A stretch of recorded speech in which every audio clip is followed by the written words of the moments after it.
Seja bem-vindo e seja bem-vinda a mais uma edição do Chutando a Escada. Aqui é Felipe Mendonça e esse é o episódio 372, publicado em 2 de junho de 2025. Hoje a gente volta à parceria com o Observatório Político dos Estados Unidos, o OPEU. A essa altura do campeonato, todo mundo já sabe o que é o OPEU. Vale a pena acessar o site do OPEU, ver lá o que eles publicam sobre os Estados Unidos. E como não é diferente, toda vez que o OPEU está aqui, a gente mergulha em temas relacionados à potência do norte. E hoje a gente vai falar um pouquinho sobre um tema que está pegando fogo desde o início do segundo governo Trump, que é a disputa em torno da memória, da história oficial e também dos símbolos que definem o excepcionalismo norte-americano. E para fazer isso, a gente recebe aqui a gloriosa Tatiana Teixeira. Olá todo mundo, estamos de volta com mais um episódio do Observatório Político dos Estados Unidos, em parceria com o Chutando a Escada. Meu nome é Tatiana Teixeira e eu sou editora-chefe do OPEU. Se você ainda não conhece o OPEU, visite o nosso site, nossas redes para acompanhar nossas publicações diárias. E para tocar essa conversa junto com a Tatiana, a gente também tem a alegria de receber aqui, pela primeira vez no Chutando a Escada, nos microfones do Chutando a Escada, a Andressa Mendes. Olá, prazer aos ouvintes do Chutando a Escada. Meu nome é Andressa Mendes. Eu sou doutoranda do Programa de Pós-Graduação em Relações Internacionais Santiago Dantas e pesquisadora colaboradora do Observatório Político dos Estados Unidos, o OPEU. Que alegria receber a Andressa aqui. A Andressa foi minha orientanda na graduação. Eu tô ficando velho, mas enfim, deixa esse assunto para lá. Bom, no episódio de hoje, a gente vai falar sobre narrativas e símbolos históricos dos Estados Unidos e como eles vêm sendo usados no presente pelo novo governo Trump e pela extrema-direita que o apoia. Para tratar desse tema, a gente conversa com a professora Marianne Junqueira. Boa tarde a todas e todos. Meu nome é Marianne Junqueira, como a Tatiana falou. Eu sou professora da Universidade de São Paulo. Na universidade, eu sou uma professora com dupla filiação. Eu dou aula no Departamento de História e no Instituto de Relações Internacionais, mas a minha especialidade é História dos Estados Unidos, onde eu desenvolvo pesquisa há mais de 30 anos. Bom, vale a pena ficar aí até o final do episódio. A professora Marianne Junqueira dá uma aula pra gente. Quem toca a conversa é a Tati com a Andressa. Como vocês viram aí, a professora é especialista em história dos Estados Unidos há mais de 3 décadas. E na conversa, elas desmontam aquela narrativa linear, quase mítica, né, que apresenta os Estados Unidos como o farol da colina e mostra como presidentes, mídia e até acadêmicos reciclam ou até mesmo distorcem, né, símbolos da guerra civil, da escravidão e da própria fundação do país para, entre outras coisas, legitimar projetos políticos, inclusive esses que estão aí colocados à prova pelo trumpismo, né, com seu projeto de extrema-direita. Bom, vale a pena ficar até o final. E olha, no final do episódio, como já é tradição aqui no Chutando a Escada, a gente vai ter aqui a participação mais do que especial da Giovanna Bracali. Ela traz aqui pra gente uma coluna sobre os desdobramentos mais quentes em Washington na última semana. Ela fala sobre o tarifaço, o suspenso, a saída do Elon Musk do governo e essa nova cruzada contra os estudantes estrangeiros que o Trump tem colocado aí também na agenda do dia. Mas antes da gente ir para o papo, rapidinho aqui, eu vou pedir para que você, se você puder, obviamente, apoie Chutando a Escada. É simples, é fácil e é seguro. A partir de R$ 5 você já consegue ajudar muito a gente a manter isso aqui funcionando. Para saber como, você pode entrar lá em www.chutandoaescada.com.br/apoio. Lá você vai encontrar várias formas de ajudar. Você pode fazer pelo Catarse, você pode fazer pelo Patreon, que são duas plataformas bem conhecidas, seguras, né, que preservam seus dados. Mas se você também quiser fazer via Pix, tem a maneira de fazer aplicadinho lá no nosso site. Você também pode ajudar, se você não puder ajudar financeiramente, você pode ajudar dando aquelas 5 estrelas no Spotify ou na Apple Podcast, ou qualquer outro agregador de podcast que você usa, beleza? Isso ajuda demais a gente a seguir trabalhando aqui. Então fique ligado, fique até o fim, ajeita o fone, pega o café e vem com a gente entender o porquê lembrar virou um ato político de primeira grandeza nos Estados Unidos de 2025. Vamos lá, vamos pro papo. A escada é uma construção que serve para fazer um deslocamento vertical. Nem sempre é assim, mas tem um jeito de facilitar tudo isso. Elevador? Não.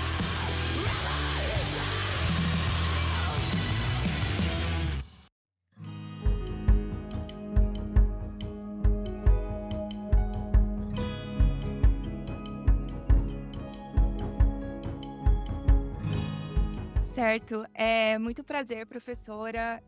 Queria agradecer a sua participação aqui no Chutando a Escada. Então, para iniciar, eu queria abordar um tópico que é bastante levantado no seu livro, principalmente, Estados Unidos, Estado Nacional e Narrativa da Nação, de 1776 a 1900.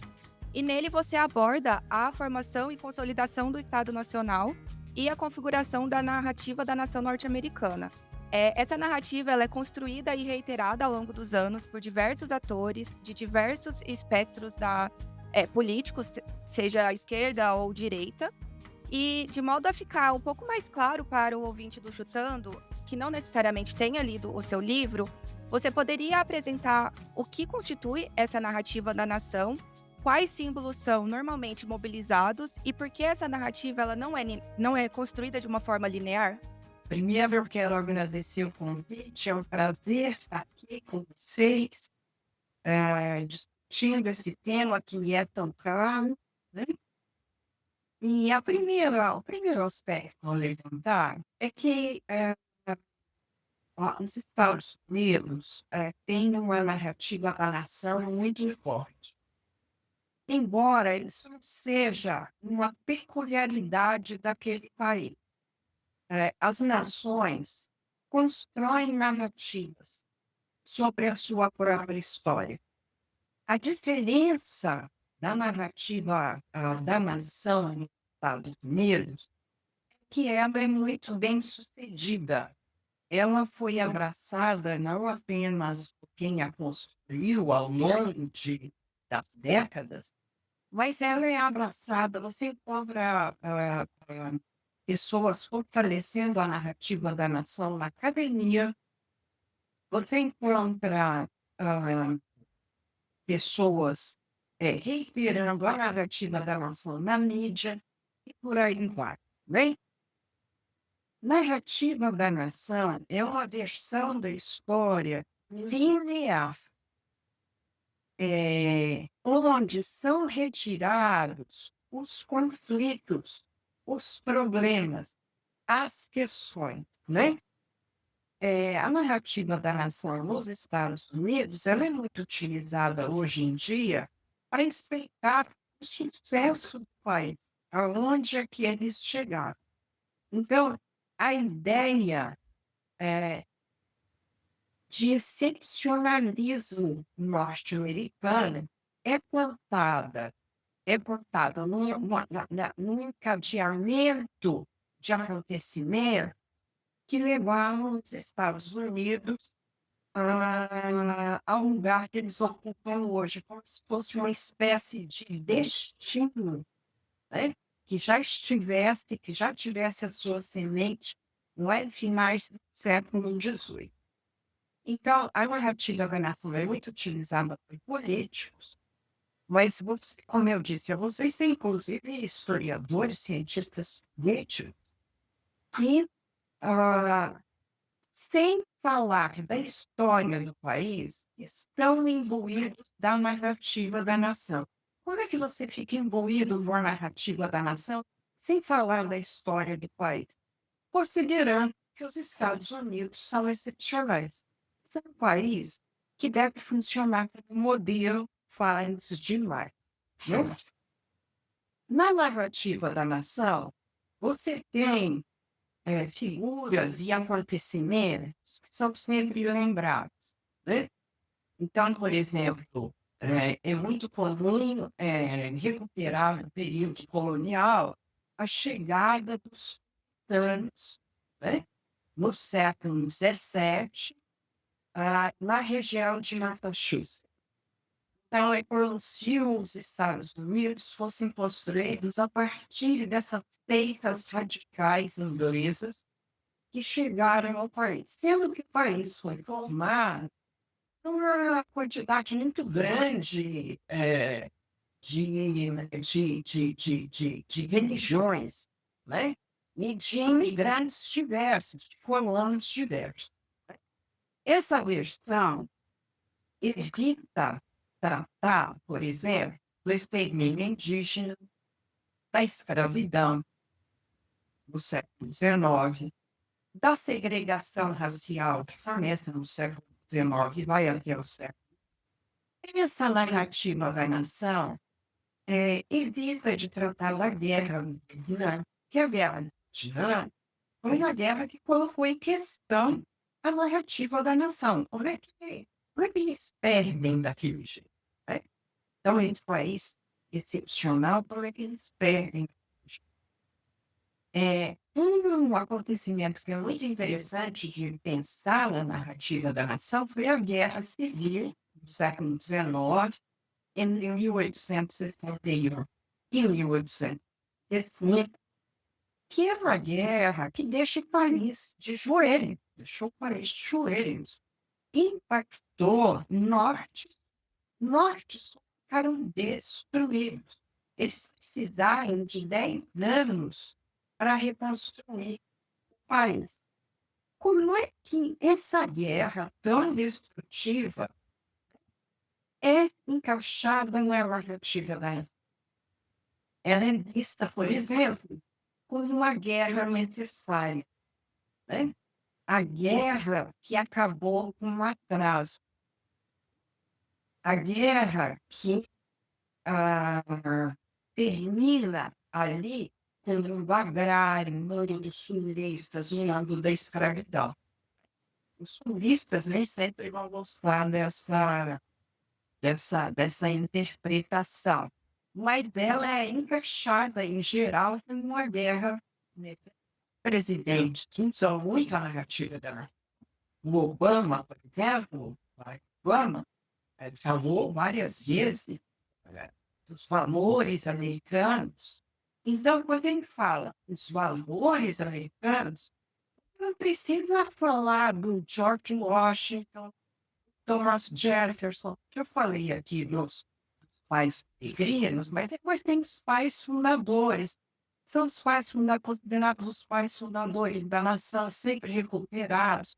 Thomas Jefferson, George Washington, John Adams. Isso já no final do século XVIII, quando eles formam o Estado Nacional. Mas retomando, os presidentes, então, costumam utilizar muito essas referências. O Obama, quando fala nós temos que recuperar os valores americanos, que valores são esses? Para quem fala valores, os norte-americanos já sabem. É um código compartilhado ali na sociedade. Né? George Bush, igualmente, o George Bush usou muito a narrativa da nação logo após os ataques de 11 de setembro. Né? Ele recuperou todos os mitos possíveis e chegou a dizer várias vezes o quanto os americanos eram bons. Olha o que ele fala. Quantos norte-americanos são bons? Ao que ele está se referindo? Ele está se referindo a essa narrativa da nação. A narrativa da nação, obviamente, ela pressupõe teste Então, as tragédias, os conflitos, muitas vezes são vistos como testes. O próprio George Bush falou várias vezes: a nação está sendo testada.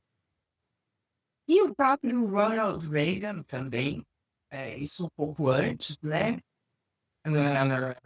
Também utilizou, e o Ronald Reagan utilizava muito os pais peregrinos, como se ele fosse uma continuidade dessas lideranças do passado.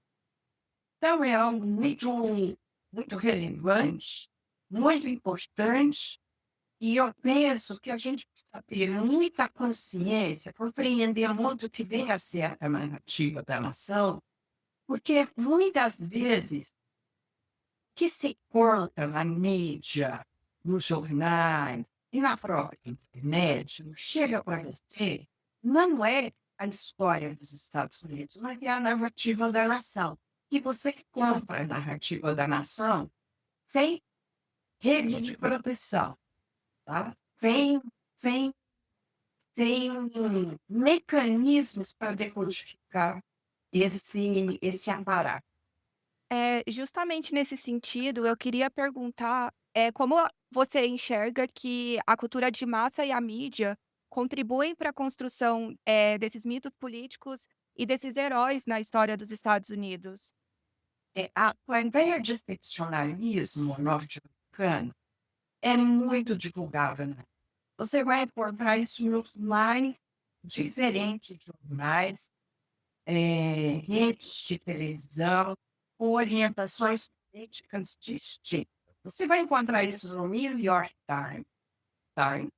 Que é um veículo democrata que tem, nos últimos tempos, abraçou o campo democrata, né?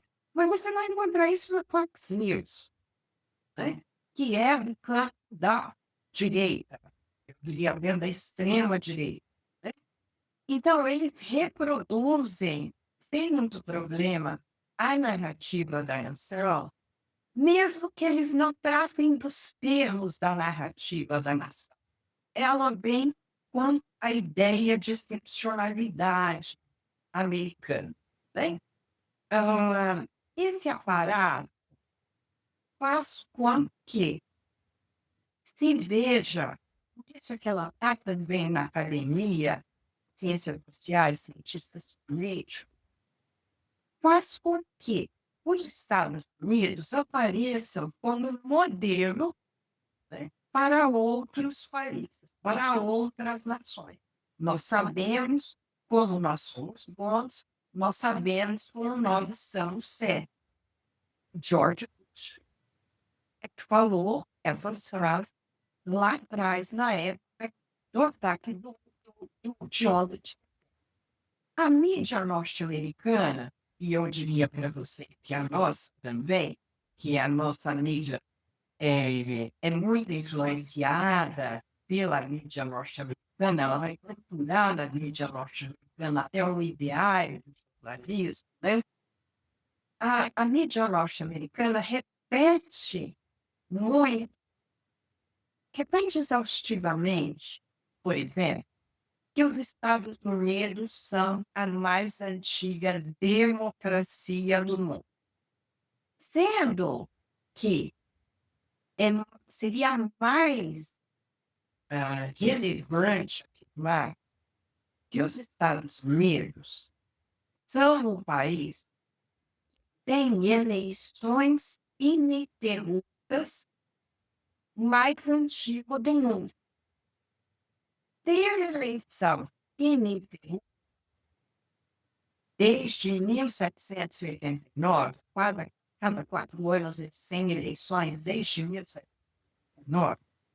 Então, de fato, aí eles são o país que tem eleições mais antigas do mundo.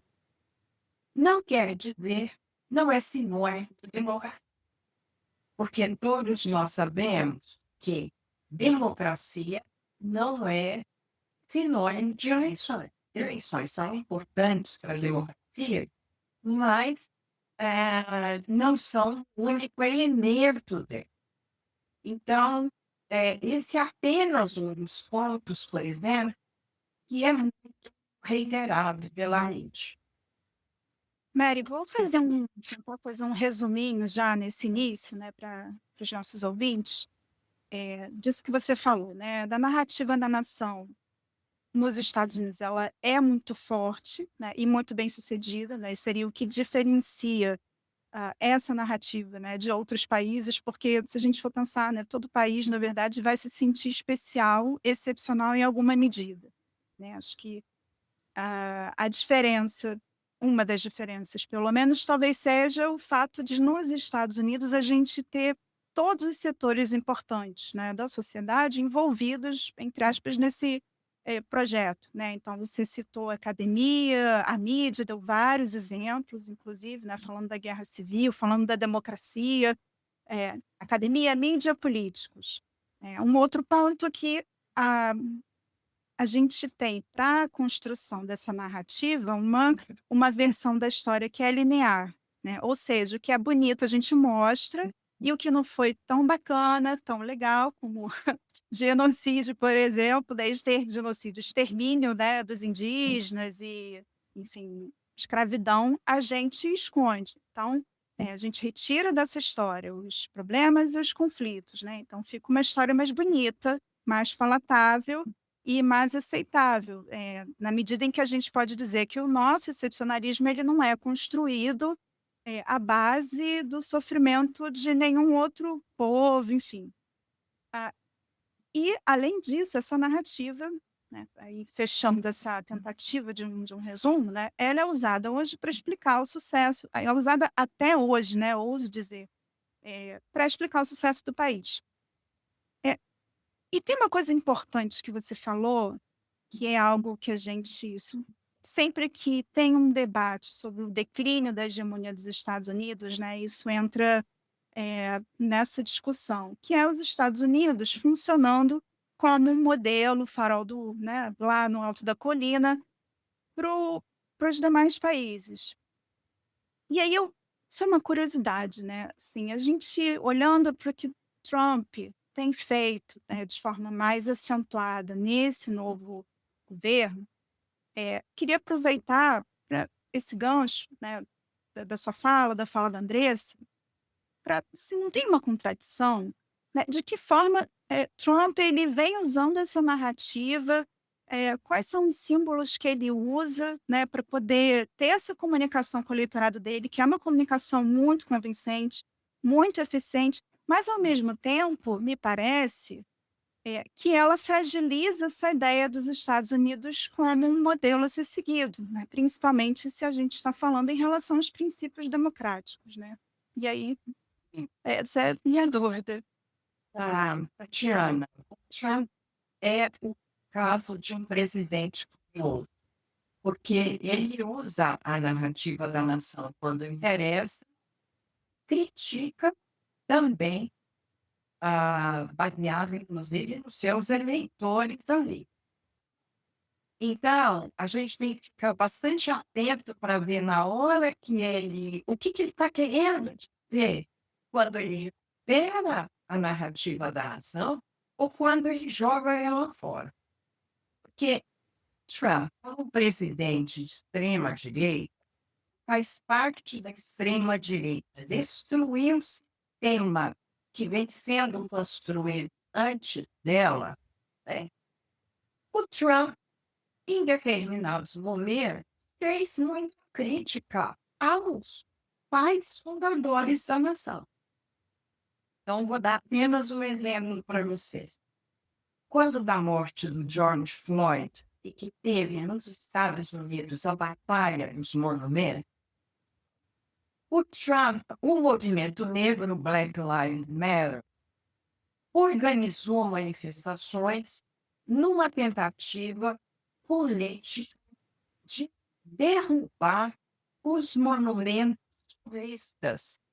Os monumentos turistas estão em quase todas as cidades dos Estados Unidos. Eu tenho, inclusive, um capítulo de livro sobre isso, onde eu discuto a memória sulista da guerra, como a memória sulista da guerra erigiu uma série de monumentos em que foram homenageados escravocratas.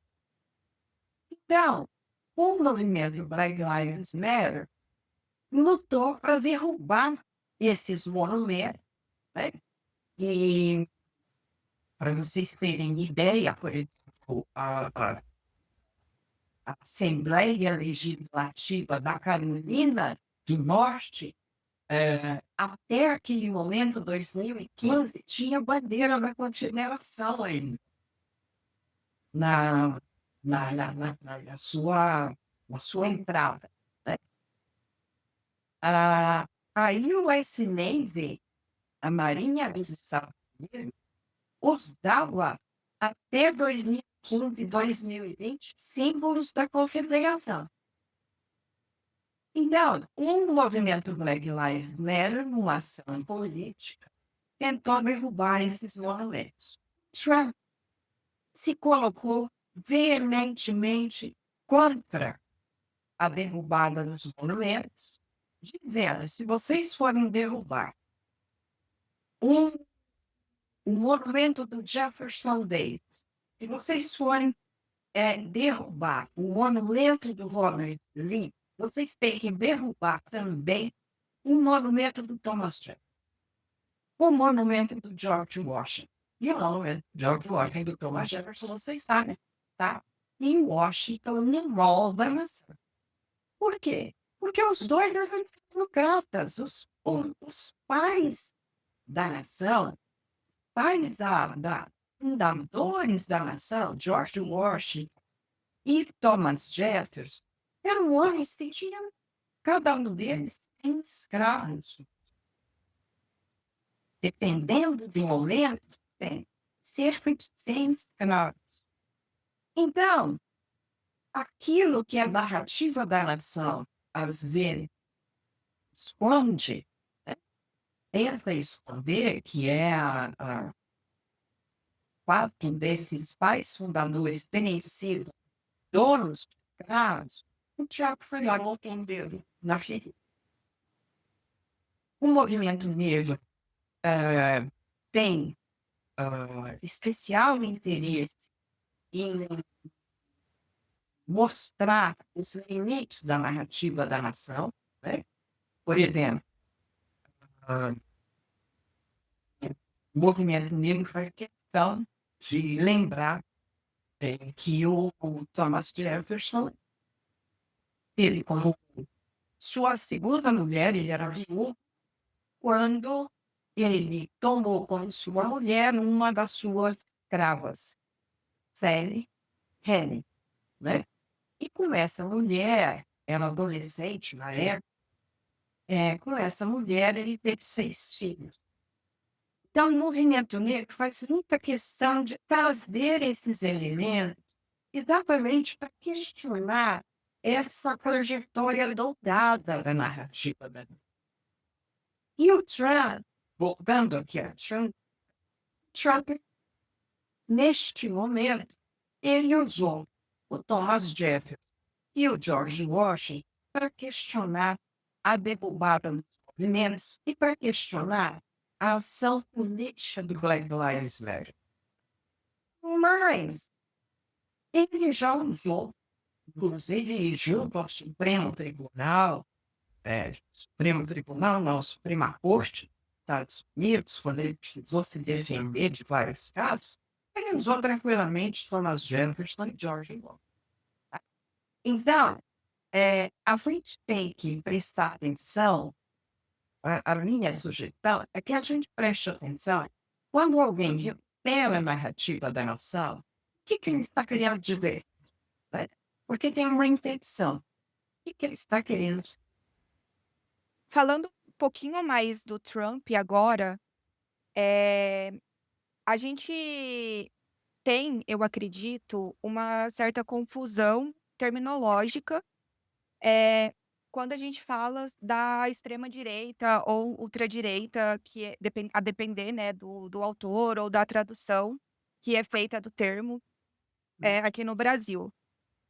E aí eu queria perguntar para você, diante desses acontecimentos mais recentes que ocorreram nos Estados Unidos, em específico o 6 de janeiro, os desafios do Trump à democracia, à legitimidade do próprio sistema eleitoral, como que você caracterizaria ele, Tá. nesse espectro político? A gente poderia falar que ele é um neofascista ou qual terminologia que você usaria para caracterizar o Trump? Boa pergunta, Andressa. Eu me refiro a essa corrente da direita que qual ele pensa Trump e o Trumpismo de extrema direita. Eu creio que nós ainda não encontramos um termo que defina completamente. Na verdade, o que eu penso é que nós ainda estamos tentando entender o que é essa. Então, nós ainda não estamos no momento da definição. Se você for pensar, é claro que tem elementos do fascismo, mas não é fascismo. É claro que tem elementos do nazismo, mas não é nazista como era nos anos 30 e nos anos 40. E ela também é fragmentada, né? Você tem, mesmo a extrema-direita nos Estados Unidos, tem as suas facções lá. Você tem as milícias, você tem a alt-right, alternative right de Spencer, que é muito ligada à internet. Houve um Tea Party, quer dizer, que hoje está desmobilizada, mas ela mesma tem muitas divisões, né? Como historiadora, eu penso trazer o universo do fascismo e do nazismo para tratar dessa extrema-direita moderna, ainda que eu também tenha problemas com a palavra moderna, né? Eu prefiro até dizer a extrema-direita atual, porque o moderno sempre traz para a gente a ideia de progresso, né? E essa extrema-direita nos lembra muito de retrocesso. Eu evitaria fortemente trazer fascismo e nazismo para compreender essa extrema-direita, porque há diferenças muito grandes, né, entre essas correntes atuais e as dos anos 1930 e 1940. Por exemplo, um aspecto importante que diferencia a extrema-direita do nazismo e essa extrema-direita atual é o papel do Estado. O papel do Estado no nazismo é um papel preponderante. Hoje, alguém, parte dessa extrema-direita, vem defendendo um Estado diminuto contra o Estado, ainda que não sejam completamente neoliberais. A gente ainda está tentando entender, né, essa extrema-direita. E eu penso que os trabalhos recentes ainda não conseguiram definir o que vem sendo essa extrema-direita atual. Os trabalhos ainda são, mesmo lendo, por exemplo, a extrema-direita hoje, que hoje é quase um manual para se compreender a extrema-direita, eles ainda estão tentando mapear essa extrema. Porque a verdade, e aí eu acho que dá para colocar a questão de como a história tem de imponderável, como a gente não consegue prever nada da história, que cientistas políticos, os mais muitos cientistas políticos, historiadores, pensadores políticos, não previram a emergência dessa extrema-direita, como ela veio, como ela se expressou. Todos achavam que ia continuar aqueles pequenos grupos nas lives, né? Então, nem sempre para a extrema-direita atual dá para a gente trazer esses elementos do passado. Então, até para você dizer, olha, tem elementos do fascismo aqui, tem elementos do nazismo. Eles, inclusive, vão usar um símbolo, gestos do nazismo e do fascismo. Não é o mesmo. Eu tendo a concordar e perguntei justamente porque a minha pesquisa de doutorado envolve tentar caracterizar isso, entender o movimento como um todo. Andressa, antes de você seguir, eu queria só comentar, porque a professora citou um autor, né? E só para falar para os nossos ouvintes, que talvez nem todo mundo conheça, que é o cientista político holandês Cas Mudde, e um livro, imagino que tenha sido esse, né? A Extrema-Direita Hoje, né? Eu acho que está aí no caminho.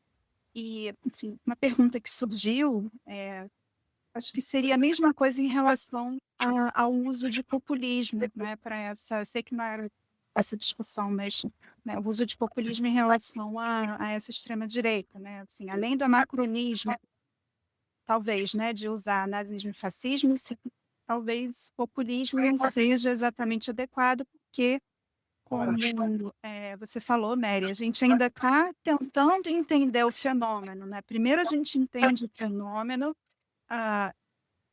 vê as características desse fenômeno e aí a gente dá um nome para esse fenômeno, né? Como nós, cientistas, historiadores, enfim, fazemos, né? Então, dando continuidade, na sua fala, na pergunta anterior, eu acredito que foi a pergunta que a Tati fez, você citou bastante os símbolos,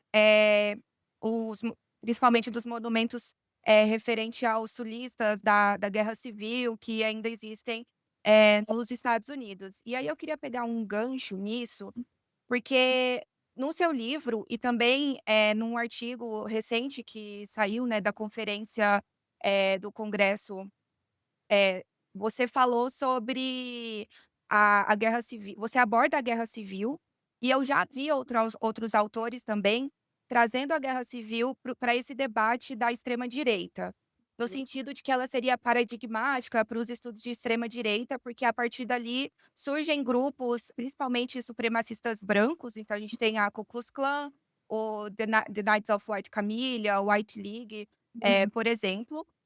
E eu ainda adicionaria aqui a fabricação da memória da guerra, tanto por parte do norte quanto por parte do sul, né, no sentido da memória que vai ser resgatada disso, e principalmente da situação da população negra ali na sociedade nos Estados Unidos, que continuou sendo negligenciada.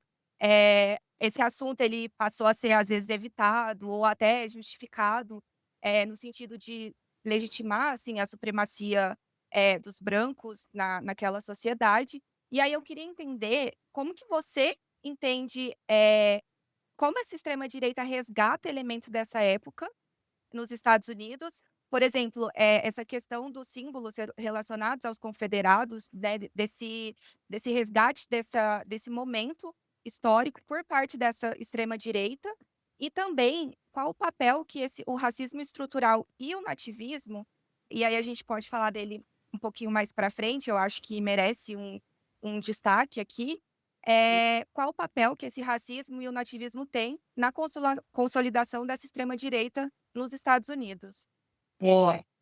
A extrema-direita resgata símbolos que surgiu após a Guerra Civil, símbolos que surgiram após a Guerra Civil, particularmente da Ku Klux Klan, mas a bandeira da Confederação é muito utilizada. Inclusive, ela vem sendo tatuada nos corpos de homens da extrema-direita, homens e mulheres da extrema-direita. Ela utiliza uma série de elementos desses supremacistas brancos. Por exemplo, é muito comum você ver aquele chapéu em cone da Ku Klux Klan em algumas manifestações. Eles queimarem cruzes, que a Ku Klux Klan e outros também, outros supremacistas brancos queimavam cruzes. Então, eles queimam cruzes nas manifestações, fazendo uma referência a esses grupos de extrema-direita supremacistas brancos. Mas essa extrema-direita agrega outros símbolos, né? Agrega outras, que a gente tentar entender o que eles estão querendo dizer com isso. Recuperam gestos e símbolos do nazismo e do fascismo. Nós vimos aí o Elon Musk tentando fazer um símbolo, um gesto do nazismo. Eles adaptam símbolos medievais. Que essa extrema-direita é crítica do mundo moderno, é crítica do mundo, né? É um campo que valoriza a tradição. E o que é interessante é que eles têm recuperado símbolos do mundo medieval nórdico, exatamente para recuperar a ideia de raça pura, de raça branca pura, né? Que de alguma forma estava lá no nazismo. Símbolos mais modernos que nós vimos ser usados aqui no Brasil. O leite. Por quê? Porque dizem que os brancos norte da Europa têm mais resistência ao leite que os negros e aos miscigenados. Quem é intolerante à lactose, em geral, tem sangue negro. Então, nós vimos certa vez o Bolsonaro aparecer um pouco de leite numa live dele. Então, o que nós temos que tentar entender? O que ele está querendo dizer? Mas não são só os símbolos do 19, tem alguns símbolos sendo incorporados aí por essa extrema direita. Né? Os negros lutam nos Estados Unidos desde 1965, quando grande parte deles começaram a lutar por fim da segregação racial, por igualdade de direitos. Né? Desde então, eles lutam por ações afirmativas, por repensar a história dos Estados Unidos, tendo o negro como força construtora da nação. Né? Portanto, pensar a escravidão de forma crítica. Eu queria comentar com vocês um tema que foi bastante polêmico, começou em 2019, e que se instalou no país, que foi o 1619 Project, projeto 1619. Né? O projeto se referia ao ano de 1619, quando a escravidão fazia 400 anos no país. 1619 foi o ano que chegou o primeiro navio negreiro, primeiro navio de escravos na Virgínia. Né? Então, esse projeto, que foi francamente incorporado pelo New York Times, ele foi incorporado pelo New York Times Magazine, é que primeiro veiculou esse projeto. Né? A alternativa era de repensar a história norte-americana tendo essa data como central. Ou seja, a data, olha como eles estão questionando a narrativa da nação. A data de início da nação não é quando chegaram os pares peregrinos, os puritanos. É quando chegou o navio White Lion, que trouxe os primeiros escravos. Então, sempre se fala do navio Mayflower que os puritanos trouxeram. O que os negros vão dizer? Olha, É um navio, mas é o White Line.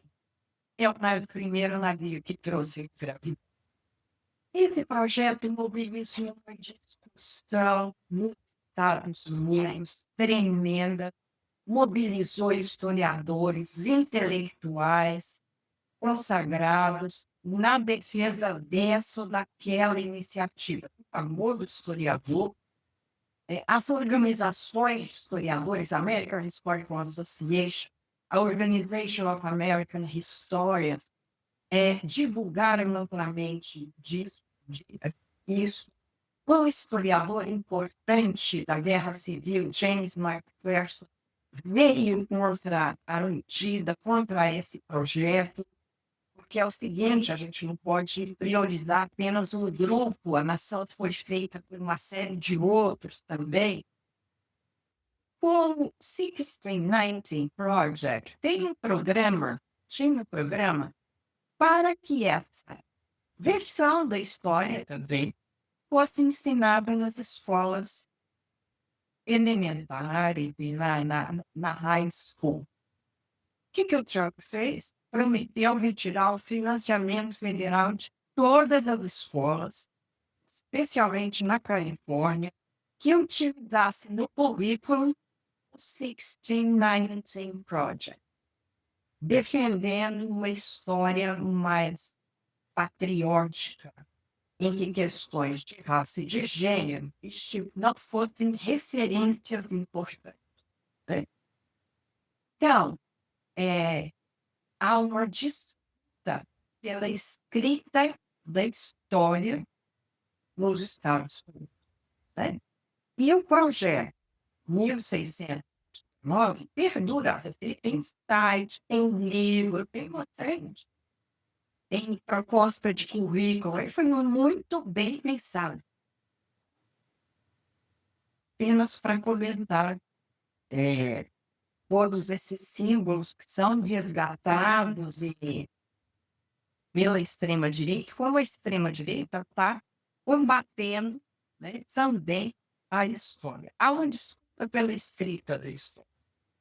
Ainda nesse sentido, recentemente o Trump ele tem tomado uma série de medidas, né, que vão de encontro a essa questão das universidades, do sistema de educação nos Estados Unidos. Bom, ele ameaçou cortar gastos de universidades grandes, como Harvard. Eu acho que a maior parte das pessoas já ouviram essa notícia recentemente. Teve também ameaças de acabar com o ECA, que é o Departamento de Educação nos Estados Unidos, né? Também teve a retirada de sites relacionados ao governo do ar e a substituição de alguns termos de documentos oficiais ou desses sites, ou até cortes de termos mesmo. Por exemplo, termos como direitos humanos, opressões de gênero, classe e raça, palavras como feminino, mulher, reprodução. E, como historiadora, como que você entende essas ações do Trump? E qual relação isso tem com fenômenos similares no passado? Olha, é preciso dizer que o Trump fala dentro de uma tradição americana. Os historiadores conhecem essas tradições. Ele não está falando fora de uma tradição. Né? E o anti-intelectualismo é uma das tradições americanas importantes dos Estados Unidos. Ao mesmo tempo em que há no país o orgulho das universidades, as melhores do mundo, né? O orgulho do saber, do conhecimento, ao mesmo tempo em que as famílias de classe média se preocupam, deixe de ser com a educação dos filhos e com a sua entrada nas universidades, fazem poupanças, esperando muitas vezes filho entre numa universidade de prestígio. Há também um anti-intelectualismo muito forte na cultura americana. De modo que não é possível compreender a cultura norte-americana apenas por esse ou por aquele viés. A história dos Estados Unidos é muito complexa. E a cultura norte-americana é muito complexa. O Trump fala dentro dessa tradição anti-intelectual, ele e seus apoiadores. E, para compreender um pouquinho melhor, o anti-intelectualismo está relacionado, em grande parte, ao homem comum, aquele que não chegou ao universo universitário e que desconfia do mundo científico e intelectual. O anti-intelectualismo é anti-elitista e a favor do homem de ação, do homem pragmático. Se você prestar atenção no disse do Trump, J.D. Vance, embora ele tenha sido homem de Yale, embora ele seja um homem que ganhou dinheiro na Califórnia com investimento, ele tem todo um discurso anti-intelectualista. Ele disse que os professores eram as pessoas que deveriam ser acompanhadas nos Estados Unidos. Então, quando ele diz isso, ele está falando de uma base de apoio importante. Dentro dessa ordem de ideias, desse campo anti-intelectual, o intelectual e o cientista é visto como alguém que não produz algo útil e aplicável. O que é ciência pura? O que é ciência básica? Por que você vai ficar estudando a história dos Estados Unidos só para trazer a escravidão? Para trazer a história das mulheres? Para vocês terem uma ideia, parte da cultura do self-made man desconfia do intelectualismo. Na cultura norte-americana, há uma parte, uma vertente que valoriza fazer, construir. É preciso dizer que o anti-intelectualismo guarda um ressentimento, que é uma característica dessa extrema-direita. O ressentimento carrega um ressentimento estreito da intelectualidade. E aí, eu não preciso nem lembrar vocês como Trump é ele mesmo no ressentido. Apesar de nem sempre ter tido as ideias que ele fala, né? O Trump, hoje, ele é mais extrema-direita do que ele já foi. Mas ele sempre foi um outsider, não só na política, como ele também foi um outsider no mundo de Nova York, no mundo dos empresários de Nova York. Então, a crítica à universidade e ao mundo da universidade faz parte dessa tradição nos Estados Unidos, que se chama de anti-intelectualismo. Falando, né, sobre esse ressentimento e essa desconfiança, eu acho que facilita entender, assim, quando a gente olha, por exemplo, para diferentes estatísticas, daí pegar uma das, porque assim, os números percentuais eles variam, mas uma das estatísticas sobre educação, né, assim, de 93 a 2023, por exemplo, entre quem tem, no grupo que tem 25 anos ou mais, 91,4% terminou a high school, né, o nosso hoje é ensino médio, né? E 38,3% terminou a faculdade. Ou terminou quando eu falo de high school, também pode ser ensino técnico, assim. Então, é só para ter uma ideia dessa ordem, a gente pensar em ordens de grandeza, né? Não exatamente nesse percentual certinho, né? A diferença de quem chega à universidade e conclui a universidade é muito grande, né? E aí, nessa discussão, tem vários fatores socioeconômicos, enfim, e que vai ficar muito pior agora que não tem, assim, o critério, entre aspas, é meritocrático, né? A gente não vai ter mais essas políticas DEI como a Andressa trouxe, né, de tentativas de inclusão. Ainda falando sobre isso, sobre, acho que tangência à educação, o que você disse, Mary, eu achei muito importante a gente ressaltar isso, né? Que existe uma disputa pela reescrita da história. E aí, assim, a gente já está meio caminhando para o final do programa, então é para terminar assim, a gente acaba com o impacto. Pensando no que está acontecendo hoje nos Estados Unidos, né? Apagamento de arquivo, supressão de sites, que a Andressa falou, né? Cortar recursos para as universidades, banimento de livros, né? Quais são as consequências desse apagamento ou dessa reescrita da história e da memória coletiva, né? Assim, considerando o que você disse no início, né, dos Estados Unidos sempre se colocarem como um modelo para o mundo, né? O que acontece com um povo que não tem memória? Está acontecendo é gravíssimo. Trump não só está atuando em sites, em arquivos, suprimindo documentos, mas ele está entrando e atuando dentro do Smithsonian Institution. Gente, o Smithsonian Institution, para quem não conhece, é o complexo de museus de Washington.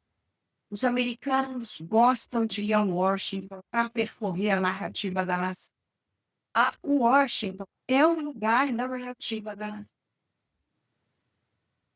Pois o Trump está atuando para tirar o museu dos museus questões de raça e de gênero.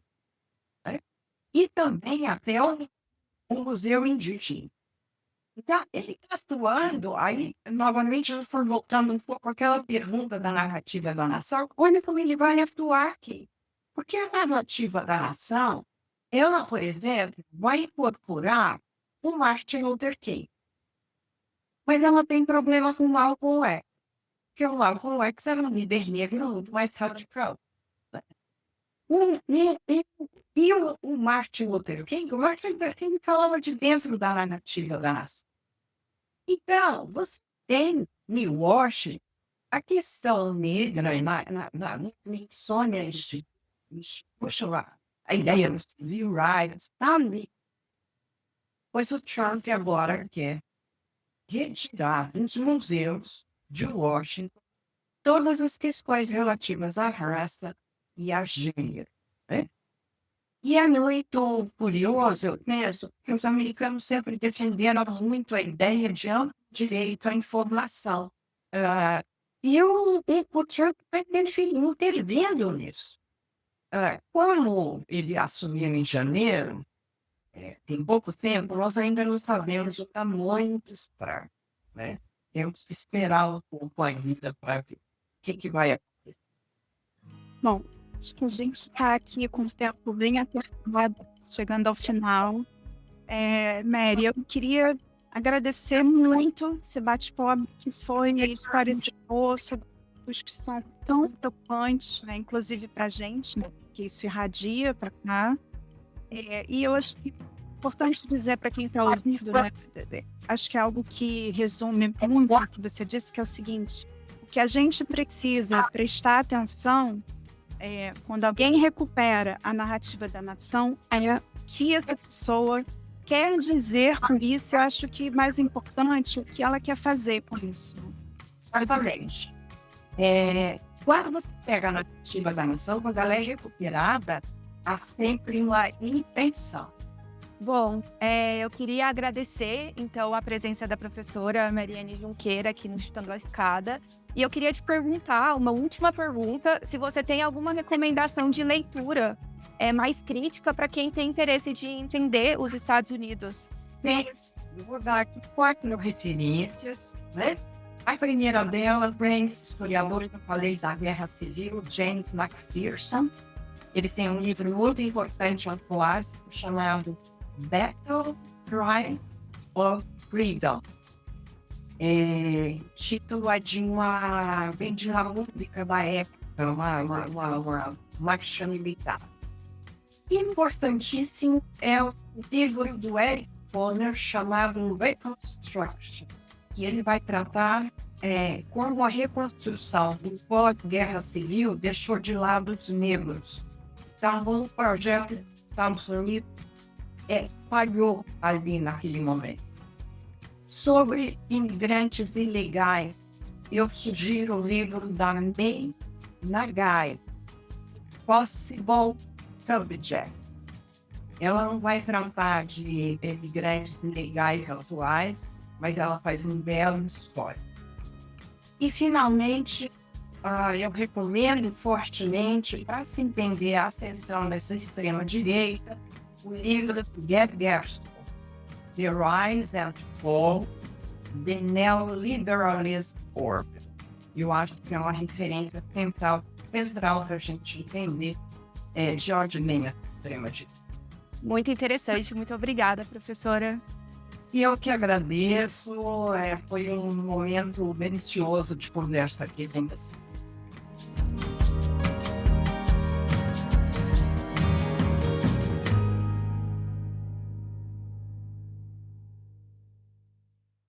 Olá a todos os ouvintes, meu nome é Giovanna Bracali, sou pesquisadora do Observatório Político dos Estados Unidos, @Informopeu nas redes sociais, e atualmente sou mestrando no programa de pós-graduação em História da PUC-Rio. Bom, como podemos observar nessa semana bem agitada, os Estados Unidos vivenciaram uma série de eventos políticos e econômicos que aprofundaram as tensões internas e externas do governo do atual presidente Donald Trump. Entre esses vários, eu vou destacar 3. O primeiro foi o bloqueio ao tarifaço de Trump, no âmbito dessa guerra comercial que já vem se arrastando há um bom tempo. O segundo é o anúncio da saída de Elon Musk do governo. E, por fim, as polêmicas sobre os vistos de estudantes estrangeiros. A primeira questão que vamos tratar aqui hoje vai ser o tarifaço, como ficou conhecido popularmente aqui no Brasil. Bom, o plano da administração do presidente de impor um novo pacote de tarifas sobre produtos de diversos países do mundo foi temporariamente suspenso por decisão de um tribunal federal. A medida, que previa sobretaxas que variavam de 10%, como foi o caso do Brasil, até 145%, como foi o caso da China sobre centenas de itens, utilizava como argumento a tentativa de proteger a indústria nacional norte-americana e também de reduzir o déficit comercial. Entretanto, os juízes federais consideravam que o governo não apresentou justificativas econômicas sólidas e também violou normas ao não realizar consultas públicas adequadas. A Casa Branca, obviamente, reagiu de forma rápida a essa decisão e informou que recorrerá da resolução, argumentando que a política tarifária é essencial, tanto para a segurança econômica quanto para frear práticas comerciais consideradas desleais para com os Estados Unidos, principalmente quando se trata de China. O segundo tópico, e acredito que seja o que mais surpreendeu a todos, foi o Elon Musk anunciando sua saída do governo Trump. Em meio a esse contexto de agitação, o Elon Musk surpreendeu o país e ao mundo ao anunciar a sua saída do cargo de conselheiro especial de inovação do governo dos Estados Unidos. O bilionário, inclusive, criticou duramente o novo pacote de tarifas e outros projetos da gestão Trump, afirmando que as medidas, abre aspas, prejudicam a competitividade americana e afetam negativamente o setor tecnológico, fecha aspas. Musk ressaltou que não pode compactuar com políticas que fecham portas ao intercâmbio global e à colaboração científica.